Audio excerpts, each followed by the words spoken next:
Bismillahirrahmanirrahim. Assalamu alaikum wa rahmatullahi wa barakatuh. Thank you so much. Thank you very much for allowing me to speak. I just want to thank the organisers of this protest. I wasn't originally planning to speak, but I've been asked to do so, and I have a few things I want to say, so thank you so much, first of all. Just for anyone who doesn't know, my name is Robert Carter, but my friends call me Muhammad Ali. I'm a British journalist who's been covering this story for quite some time.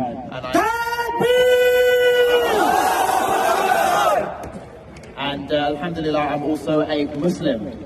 I'm also a Muslim. I converted to Islam when I was about 16, 17, and I can say without a shadow of a doubt, it was the greatest decision I ever made in my life.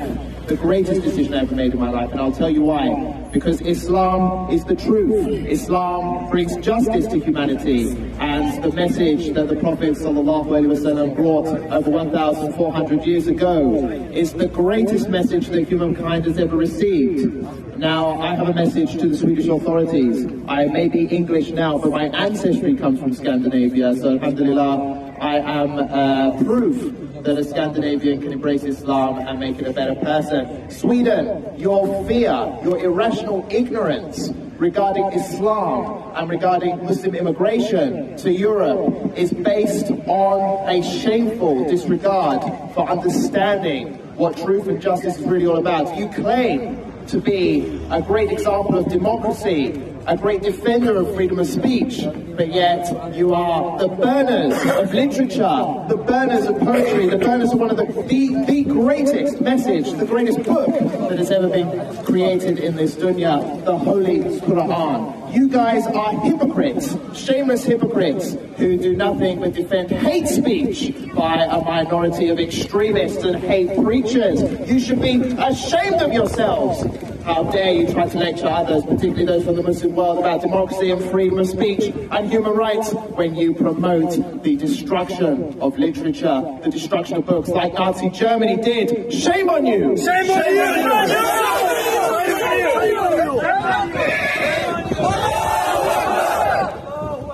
The fact of the matter is that Muslims put up with enough already.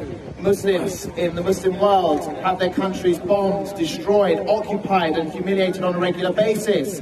Muslims living in the West have their hijabs ripped off just because their name is Muhammad or Abdullah. They're denied job opportunities, they're discriminated against, they're treated like second-class citizens across Europe. Yet, one thing that the Muslims do all the time is they put up with it. And do they do anything in response? Barely anything. But what they do say is that our red line, you can insult us, you can discriminate against us personally, but don't even think that you're going to try to humiliate or attack or desecrate our beloved Holy Quran, our beloved holy religion, our beloved legacy and image of the Prophet ﷺ, because if you do that, then there will be a reaction like you have never seen before. And I'm talking about Muslims utilizing all means, peaceful means at their disposal to pressure you, to sanction you, to shame you, to humiliate you as you deserve. How dare you lecture the Muslims on how to behave as if we are somehow backwards or barbaric savages. We are going to lecture you on what freedom of speech really is by using it with Islamic ethics, which is about peace, justice and defending human rights, inshallah.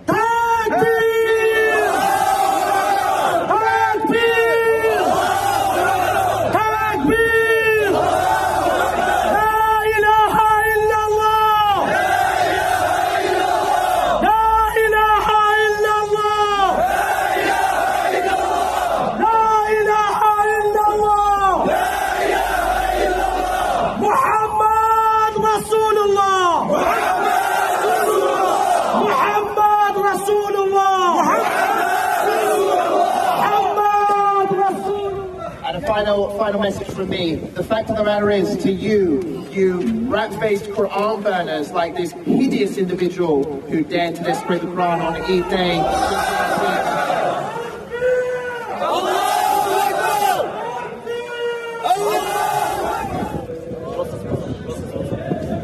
Okay, final message from me to all of those who burn the Quran, all of those rat-faced individuals who think that it's acceptable to behave this way against one of the most beloved holy scriptures on the planet, to offend 1.8 billion Muslims around the world. My message to you is that your actions are as pathetic as you are, because the Quran has been memorized by millions of Muslims around the world. You can burn as many Qurans as you want, but as long as there is Muslim breath still alive today, the message of the Quran will continue to spread. It will continue to grow. Inshallah, in my lifetime, Islam will be the largest religion on this planet. Islam has survived. The greatest, most powerful empires have attacked Islam, have attacked the Muslim world. The Mongols, for example. And what happened in the end? They converted to Islam, inshallah, and Islam continued to spread. So my message to you is clear. Do what you want. Allah is the greatest of planners. Allah subhanahu wa ta'ala will humiliate you in the end, just as he humiliated Sweden previously. And I urge the Muslim world to continue its actions to defend Islam, to defend Allah and his message, because ultimately, if the Muslim world comes together, then there is nothing stopping us. And I think that the numbers that we've seen come out globally, putting Sweden on the back foot, making them apologize and admit that their actions has been Islamophobic, that is the greatest victory that we can achieve. We don't even need Muslim governments to force this. We just need to utilize the power of the Muslim Ummah through mobilization. Thank you very much. Assalamu alaikum wa rahmatullahi wa barakatuh.